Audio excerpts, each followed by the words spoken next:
Showman's engines here at Welland.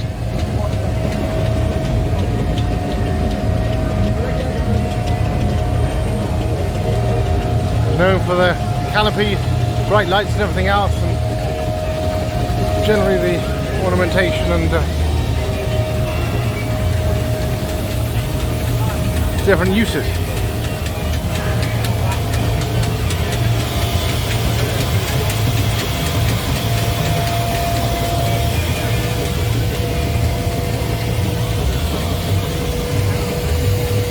And rollers, there are there. Not to take photographs, not to interested. First in 3 years.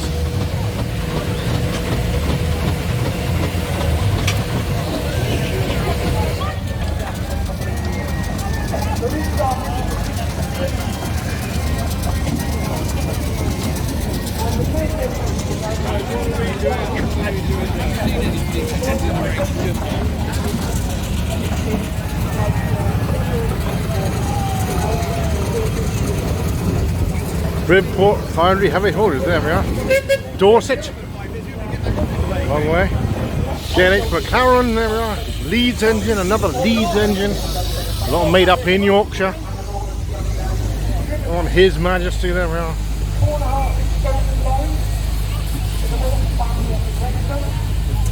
J. Hickey and Sons, Richmond, London. Well, it used to be Surrey, I think.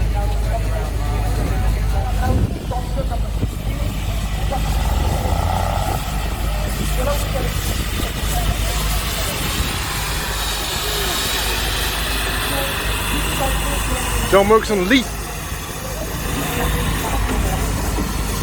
Got the two drivers. Burrell engine here. Road locomotive.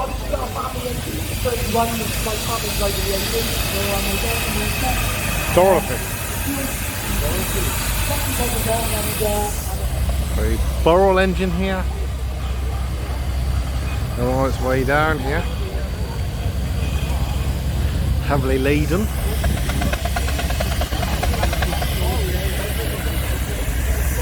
Newport cider Burnley, there we are.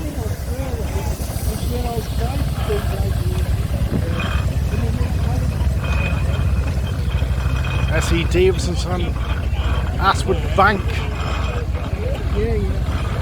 Worcester. You'll hear me during the afternoon talk about various different types of engine, the general purpose engines, the road locomotives, the steam tractors, the steam rollers. All of those expressions refer to the different jobs that the engines were put to. And the general purpose or agricultural engine, of which this is a splendid example, this lovely Marshall, is a fine example of the type that was probably most common throughout this country as a steam-propelled road vehicle. The need to mechanise agriculture in the second half of the 19th century became increasingly pressing as the Industrial Revolution concentrated large populations in the urban centres who needed feeding, and therefore agriculture had to catch up with industry in its mechanisation, and the motive power throughout the 19th century that was available was steam, and so the steam engine became the means by which agriculture was mechanised. And the most important task to be mechanised was crushing of corn. And so the first job that agricultural traction engines, steam engines were put to was threshing. Originally they were what's called portable engines, which didn't move themselves but had to be towed by a horse from place to place and then set up statically to run a thresher.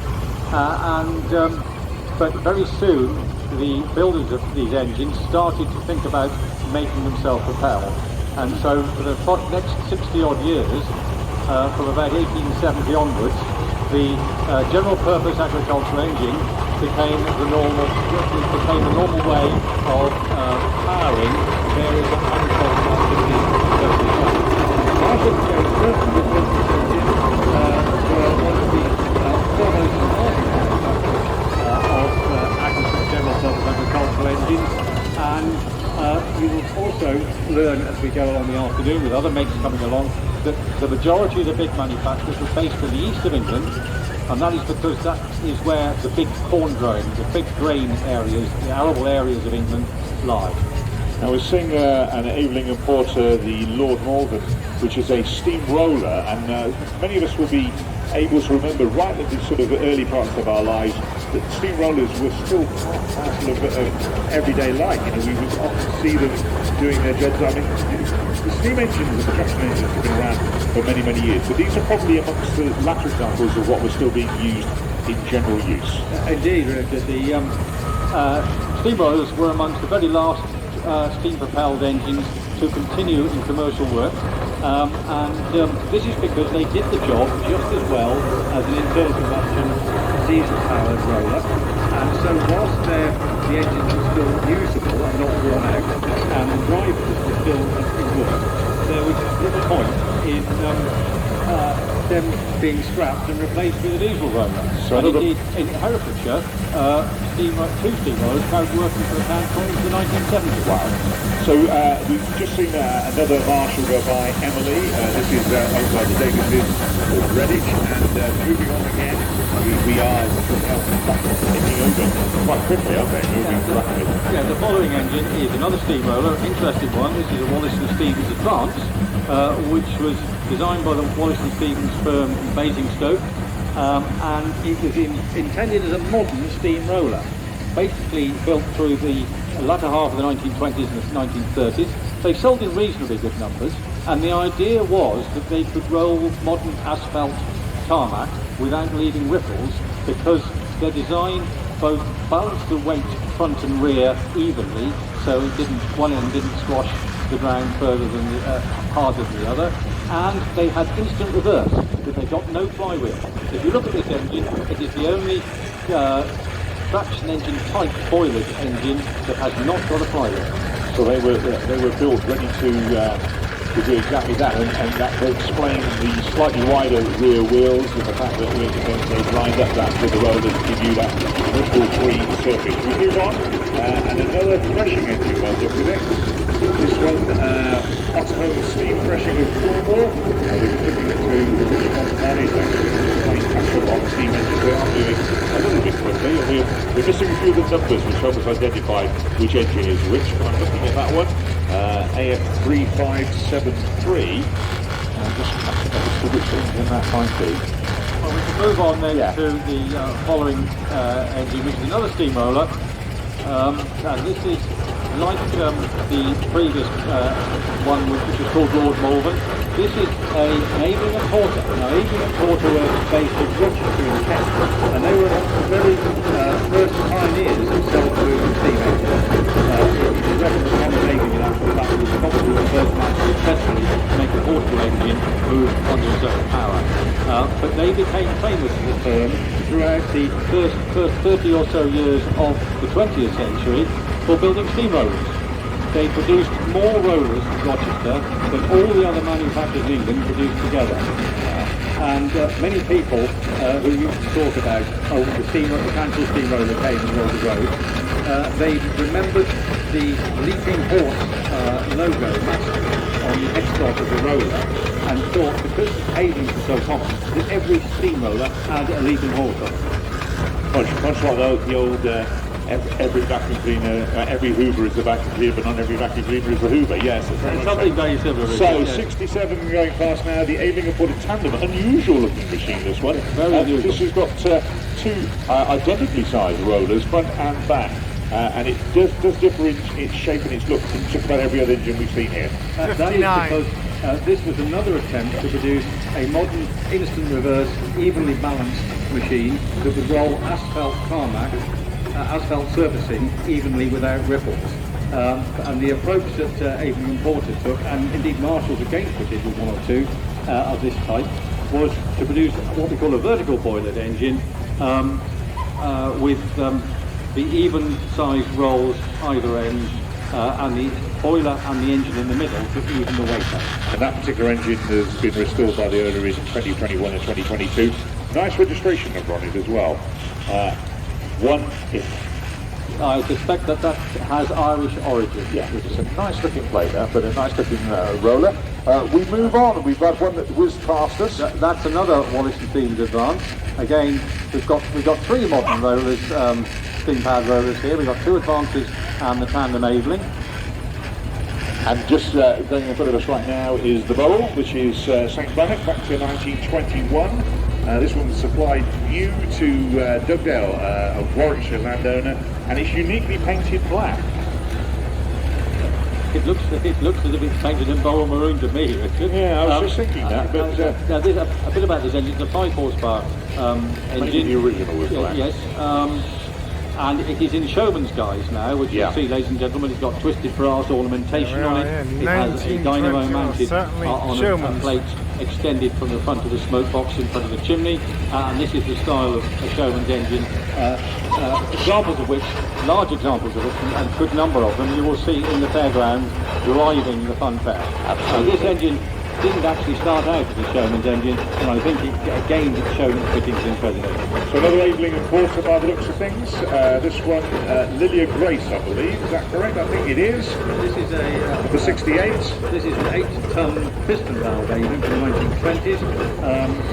Aveling switched from the slide valve, which was the more usual arrangement of the valve, to a different type of valve, more common on the railways, called the piston valve, in 1920, and produced a series of different sizes of steamroller with the piston valve throughout the 1920 decade. Well, we've got we've got what possibly is the smallest engine in the display directly in front of us now. This is another roller, but a very, very small one indeed. This is Old Betty.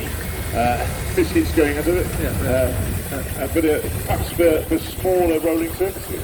This is a mysterious machine called the Trotter, which I think was built, if I remember the story right, it was built by a man who decided to roll his own drive, sort of thing, and so set out to build a steamroller to do it. It's pretty much a one-off. It is an unusual machine indeed. So more engines entering the arena as we speak, and coming past us now we have another roller. This time it's Talisman, and it's got a full load of people on board with this one. But this was this differs from what we were talking about with the ripple effect of the tarmac. This one in a more traditional style. Yeah, it's what we call the 3-point roller, what you call the traditional style, Richard.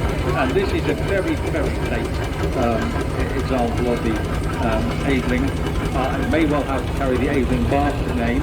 It was a collaboration between several companies. I believe that they were some of the bits, if not the whole machine, were made at either Ruston's at Lincoln or Ransom's at Ipswich, and it was a sort of last-ditch attempt to maintain a saleable conventional steamroller in the face of the onslaught of the internal combustion engine. So joining us now, Aveling and Porter once again. This is Big Ben.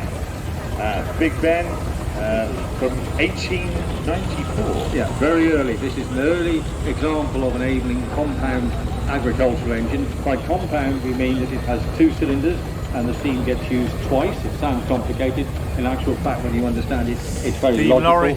And this is probably the oldest compound Aveling in existence. Certainly the oldest compound traction engine. I only know of one other Aveling as early as this, and that's the steamroller. And so it's an unusually impressive engine because of its age. And we move to 1928, the Bowden tractor. This is ex-Becker Politzer, first used in the London Docklands to move trailers. And this would have been another example of heavy haulage in its earlier days, but in the 1920s, so a little bit later than some of the steam engines we've seen. Bowden's, although they started out building stationary engines even before they built traction engines, rapidly moved at the start of the 20th century into steam wagons, and they realised that the steam lorry was the future as far as road haulage of goods, general goods was concerned. And so did the firms that made the wagon immediately following the Bowden tractor. This is from the Sentinel Company at Shrewsbury. They started in business in 1915 during the First World War, originally in Glasgow, moved down to a new factory in Shrewsbury and built what we call the undertype steam wagon. You'll notice that the Bowden tractor preceding it has a conventional locomotive type boiler with the pistons and cylinders and the motion on top, whereas the Sentinel does not. It's quite different. It has a vertical boiler and it's an underfloor engine that powers the wheel. And it's a lot more like a traditional, what we'd expect to see from the truck these days. It is one. Sentinel were the most successful producers of what we would call the modern steam lorry of the 1930s. This is a fine example of it. The S-type. S stood for shaft drive, which was opposed to the earlier chain drive. So the engines continue to come into the arena, and we've got plenty going on. We've got more and more still joining us, and we do have a plethora of steam engines in the arena. We missed a fine example of the Clayton and Shuttleworth general purpose thrashing engine. That was another manufacturer based in Lincoln. Lincoln housed 4 big steam building concerns, all of whom specialised particularly in thrashing tackle. And indeed, the number of engines and thrashing sets that were exported from Lincoln was, in the latter part of the 19th century and the early part of the 20th century, was absolutely vast. Clayton and Shuttleworth, one of the more significant of those manufacturers, and we will probably see examples from at least one other of the Lincoln firms before we finish the parade. Fowler Tiger moving along in front of us now, Lord Numberdale. An engine I know well, Richard. Super little thing. The Fowler Tiger tractor I should explain, the steam tractor was designed down to a size and weight. You notice it looks considerably smaller than a traction engine, and that is because if the manufacturers kept the weight to under 5 tons unladen, it could be operated by one man, not two, and therefore there's a substantial saving in wages. And so, although most tractors were nowhere near 5 tons, they were marked as a 5-ton engine, and that was it was to get around the law. So often the law dictates what manufacturers make to run on the road. Another Foden tractor going through, Sir Lionel, this one in the livery of the Scrumpy from the New Forest Cider company. This actually is a wagon, not a tractor, Richard. Right. The short wheelbase ones are the tractors. It is a wagon. The Foden made. This is a wagon. Yeah. It's the steam equivalent of a modern tanker lorry. I mean, the sort that would come to your house, sadly not to deliver cider, but to deliver heating oil, say.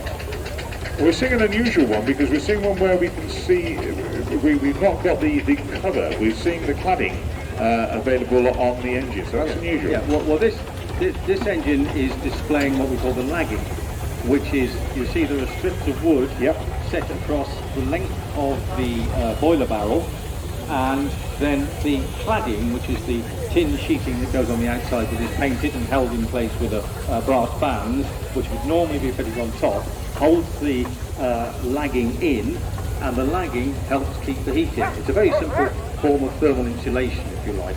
And the traditional way of doing it was with timber strips, very often made of poplar, which is a soft wood that has a lot of air space in between its cells, and therefore has high insulation, and also doesn't burn particularly keenly, so therefore you're less likely to set it on fire. These days, when we're doing engines up, we very often use modern foil-back rock-wool products to improve the thermal efficiency of insulation. A couple of Fowlers have gone through, the T3 and also Alice, which is back to 1925. These are a couple of rollers that have gone through very quickly. The T3 is Fowler's little nominal 8-ton roller, very popular with certain contractors because they were quite a quick little roller, and if contractors were being paid by the yardage of road they rolled, a faster roller would cover more ground and therefore earn more money. They are, to a certain extent, based, but they're not exactly the same as the Tiger, in the terms of the boiler and the motion, the Tiger tractor that we saw earlier. But you can see the comparative size is is identical between the T3 roller and the Tiger tractor. That's followed by a Wallace & Stevens engine.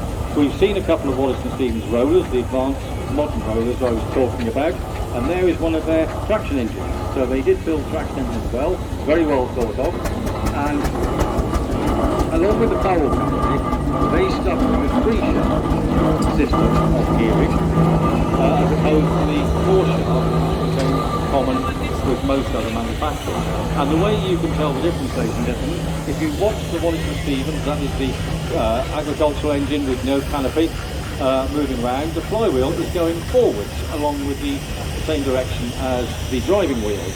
Look at the Ruston and Hornsby traction engine with the one with the canopy immediately behind, and you'll see that the flywheel is going backwards compared in the opposite direction to the road wheels.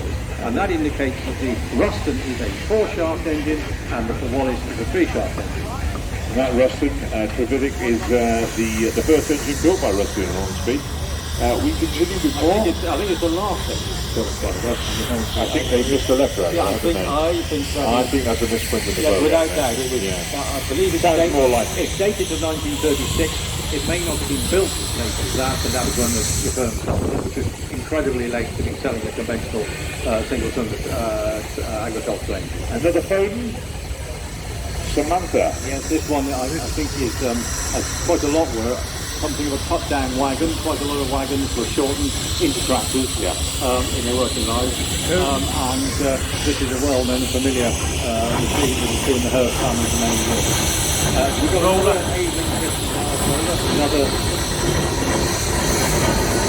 I think is a little six-tonner. And you'll notice, ladies and gentlemen, on the motion cover, just in front of the flywheel, on the side facing out towards the crowd, is a plate for W.W. Buncombe. Buncombe's a hybrid, very famous Somerset rolling contractors, has a large number of engines.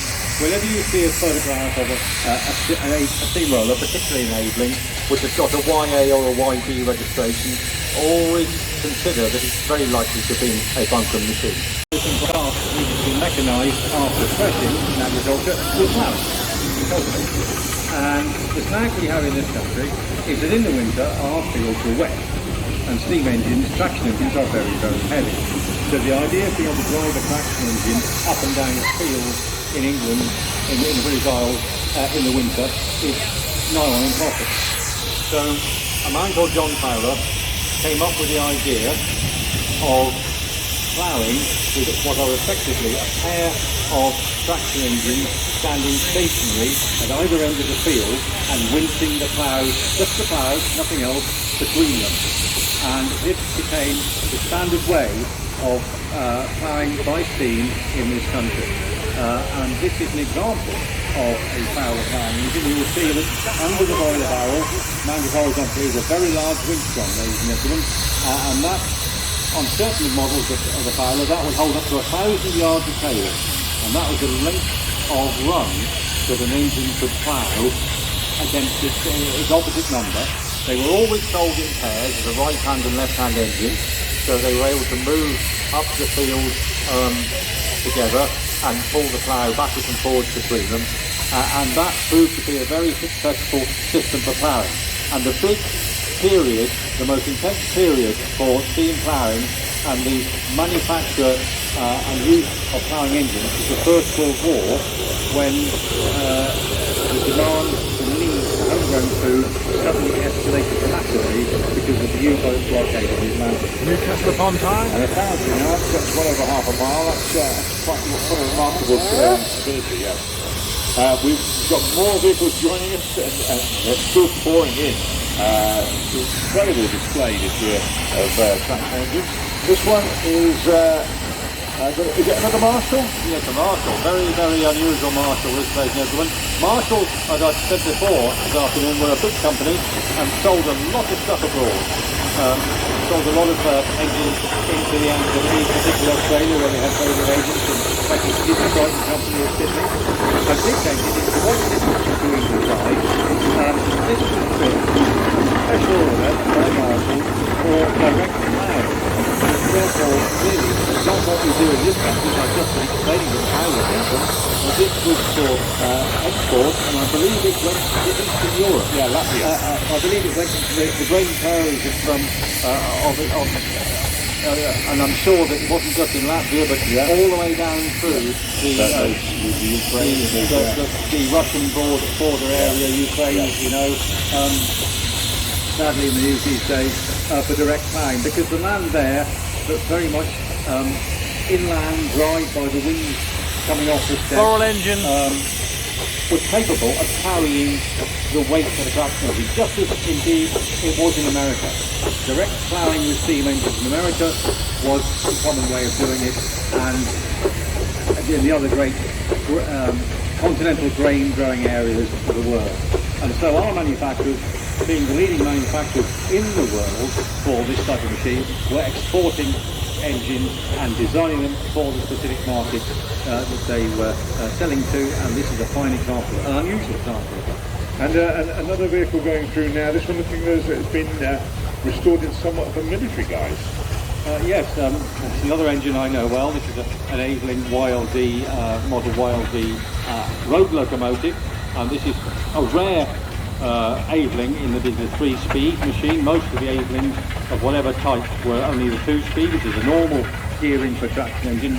Most traction engines in this ring today are 2-speed, fast and slow, but one or two of them display the road locomotive style 3-speed gearing with an additional higher speed gear for faster travel on the road when they were running unladen. The majority of the road locos that we know of in this country are the Burrells, the Fowlers, the Fosters, but Avelings did make some road locomotives, and this is a rare 3-speed example of it. We just had the Sentinel wagon go through, which is one of the earliest vehicles to be very restoration.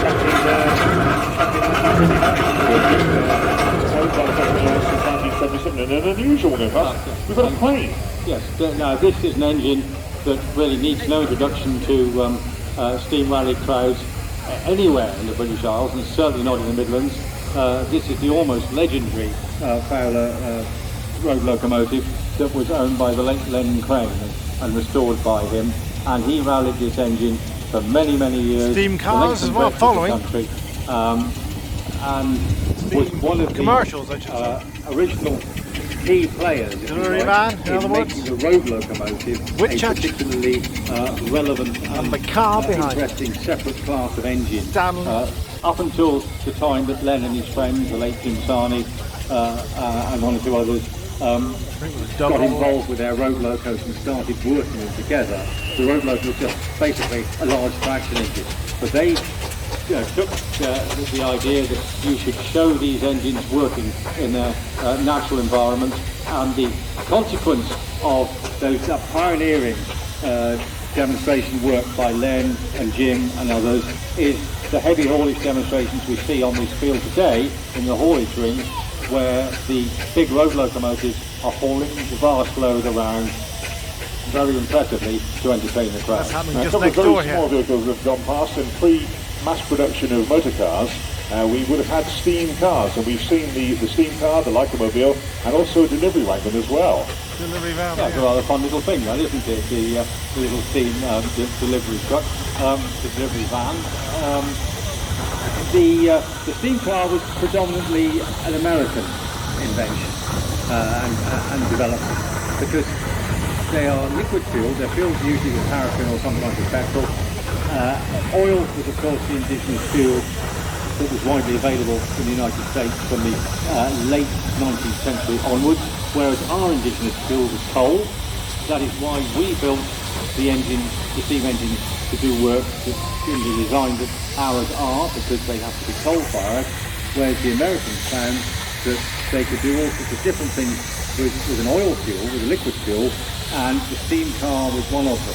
For really until Henry Ford started mass producing the Model T, in America, the steam car was probably as popular as the internal combustion. 1908. And it was only Henry Ford's ability to sell vast numbers of Model Ts at a very low price that spelt the death knell of the steam car as a mainstream form of family transport. I think we probably encountered that in popular culture with TV shows with the American doctor sort of in the small wild west town arriving in his steam car. And that's very authentic. That indeed is just as likely how they would have got about it as with an internal combustion engine car. So the cars are going around and our little truck's going around once again, and we've got a late entry, and I'm not sure where it is. Car on the actually. van, yeah. It's apparently joining us, or it may have joined us already. We're looking at this one. Okay, so we may The have van, missed not that a truck, as it went the van through. This is and the car. The YA4521. This is a vehicle that's 100 years old, restored 18 months ago, and I should imagine that during the lockdown period we would have seen a number of people are able to do that. They've had time to devote to restoration work and getting them up to scratch, and a lot of people have been busy. Whilst we've been missing the shows, certainly a lot of projects would have been completed during that period of time. Tiger tractor of the day. There aren't that many tigers left in preservation, in existence. Second and so tiger to have tractor, two of them yeah. with us this year steam at locomotive. the Welland Steam Rally is quite an honour, really. Wonderful nifty little things. So I know quite a lot about the other tiger that we call the one that's got the canopy on it. I've been involved in a few steam shows and events over the years where Dave Cope and his family have enthusiastically put on a very good show with the tiger, doing things that you wouldn't think that a little engine would be capable of doing.